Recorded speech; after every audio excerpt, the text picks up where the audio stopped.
নমস্কাৰ আপোনালোক সকলোকে এছাম কম্পিটিটিভ এক্সাম ইউটিউব চেনেলটোলৈ স্বাগতম জনাইছোঁ সো এছাম পুলিচৰ ৰিটেন এক্সামৰ কাৰণে অতি গুৰুত্বপূৰ্ণ কিছুমান কুৱেশ্যন এনসাৰ লৈ আহিছোঁ যিসমূহ কুৱেশ্যন এনসাৰ খুবেই গুৰুত্বপূৰ্ণ আৰু কমন কুৱেশ্যন হয় গতিকে ভিডিঅ'টো স্কিপ নকৰিব শেষলৈ চাই থাকিব সো প্ৰথম কুৱেশ্যনটো দিয়া আছে ভাস্কো দা গামা ভাৰতলৈ কেতিয়া আহিছিল When did Vasco da Gama come to India? Vasco da Gama ভাৰতলৈ কেতিয়া আহিছিল সো অপচন 4টাৰ ভিতৰত শুদ্ধ এনসাৰ হ'ব অপচন বি 1498 চনত ভাস্কো দা গামা ভাৰতলৈ আহিছিল শুদ্ধ এনসাৰটো মনত ৰাখিব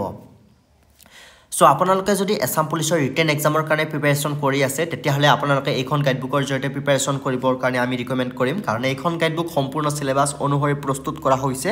এইখন গাইডবুকত আপোনালোকে সম্পূৰ্ণ সিলেবাস অনুসৰি লাভ কৰিব English exam history exam geography exam GK polity economics history art and culture sports GK current GK statics জিকে ম্যাথমেটিক্স ৰিজনিং সকলো ধৰণৰ টপিকৰ কুৱেশ্যন এনসাৰ লাভ কৰিব 10000 কৈ অধিক কুৱেশ্যন এনসাৰ অসমীয়াতে আপোনালোকে লাভ কৰিব গতিকে আপোনালোক যিসকলে এছাম পুলিচৰ এবি ইউবি ৰিটেন এক্সামৰ কাৰণে প্ৰিপাৰেচন কৰি আছে অতি শীঘ্ৰে আপোনালোকৰ পৰীক্ষা অনুষ্ঠিত হ'ব গতিকে আপোনালোকে এইখন গাইডবুকৰ জৰিয়তে প্ৰিপাৰেচন কৰিব পাৰিব আৰু 100% মাৰ্কস আপোনালোকৰ ইনক্ৰিজ কৰিব পাৰিব গতিকে পলম নকৰি এতিয়াই ডাউনলোড কৰক ডাউনলোড লিংক এই ভিডিঅ'টোৰ তলত ডেসক্ৰিপচন বক্সত দিয়া আছে যদি ডাউনলোড কৰাত কিবা অসুবিধা পায় আপোনালোকে আমাক হোৱাটছআপ কৰিব হোৱাটছআপ নম্বৰ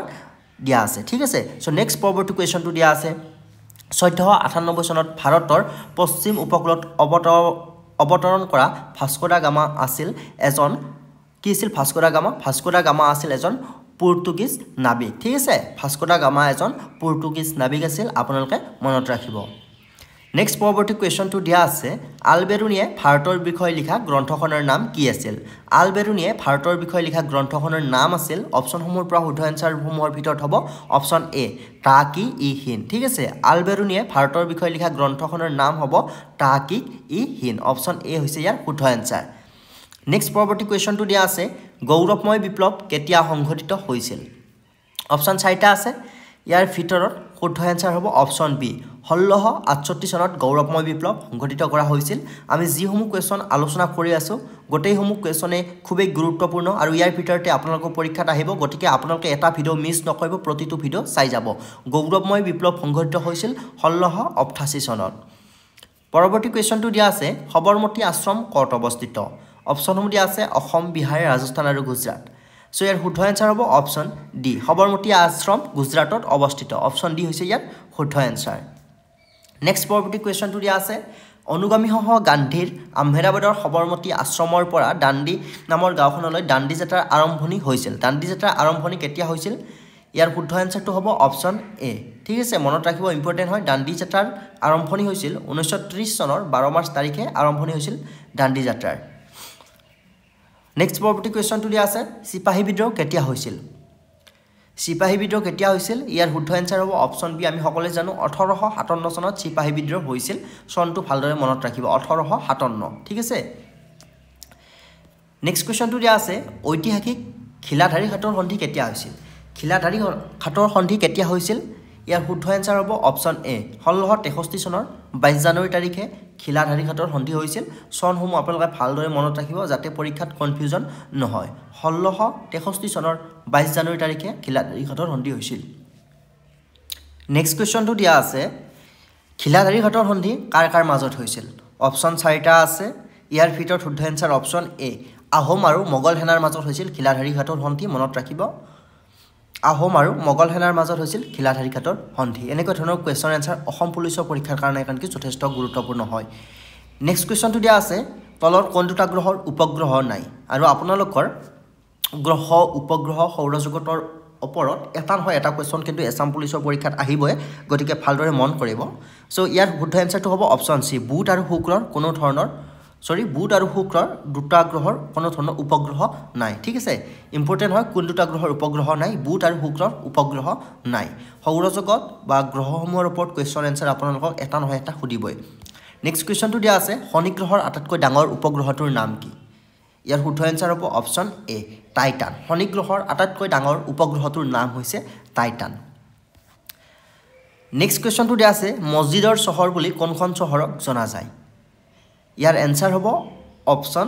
সি ঢাকা ঠিক আছে মছজিদৰ চহৰ বুলি ঢাকা চহৰক জনা যায় নেক্সট কুৱেশ্যনটো দিয়া আছে সমুদ্ৰৰ বুৱাৰী বুলি কোনখন চহৰক জনা যায় সমুদ্ৰৰ বুৱাৰী বুলি অপশ্যন চি শুদ্ধ এনচাৰ হ'ব গ্ৰেট ব্ৰিটেইন অপশ্যন নাম্বাৰটো উল্টা পাল্টা হৈ আছে কথা নাই এনচাৰ গ্ৰেট ব্ৰিটেইনেই হ'ব সমুদ্ৰৰ বোৱাৰী বুলি গ্ৰেট ব্ৰিটেইনক জনা যায় ঠিক আছে নেক্সট কুৱেশ্যনটো দিয়া আছে ভাৰতৰ একমাত্ৰ মৰুভূমিখনৰ নাম কি ইম্পৰ্টেণ্ট কুৱেশ্যন হয় ভাৰতত এখনেই মৰুভূমি আছে আৰু সেই একমাত্ৰ মৰুভূমিখনৰ নাম হৈছে থৰ মৰুভূমি ঠিক আছে ভাৰতৰ থৰ মৰুভূমি ক'ত অৱস্থিত সুধি দিব পাৰে তেতিয়া এনচাৰ হ'ব ৰাজস্থান ঠিক আছে থৰ মৰুভূমি ৰাজস্থানত অৱস্থিত ভাৰতৰ একমাত্ৰ মৰুভূমি হয় নেক্সট কুৱেশ্যনটো দিয়া আছে তাৰ আগত পুনৰবাৰ আপোনালোকক এবাৰ মনত পেলাই দিব বিচাৰিছোঁ এছাম পুলিচৰ ABUBত যদি আপোনালোকে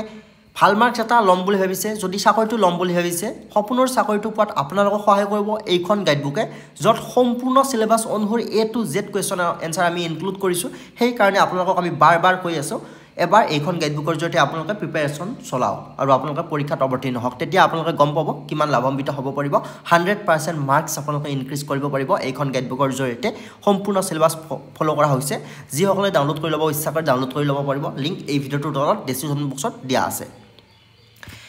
নেক্সট কুৱেশ্যনটো দিয়া আছে ৰাজস্থানৰ মৰুভূমিত বতাহৰ লগে লগে এঠাইৰ পৰা আন ঠাইলৈ যোৱা বৃহৎ বালিৰ দমক কি বুলি কোৱা হয়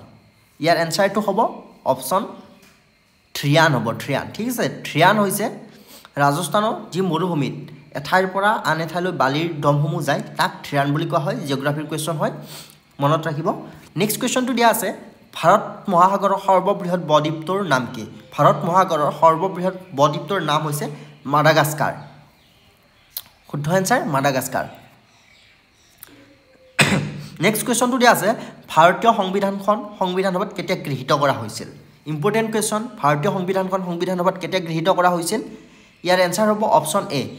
1949 চনৰ 26 নৱেম্বৰ তাৰিখে ভাৰতীয় সংবিধানখন সংবিধান সভাত গৃহীত কৰা হৈছিল অপশ্যন এ হ'ব ইয়াৰ শুদ্ধ এনচাৰ সো আজিৰ এই ভিডিঅ'টো আমি এইখিনিতে শেষ কৰিছোঁ পৰৱৰ্তী নতুন ভিডিঅ'ত আপোনালোক সকলোকে লগ পাম ধন্যবাদ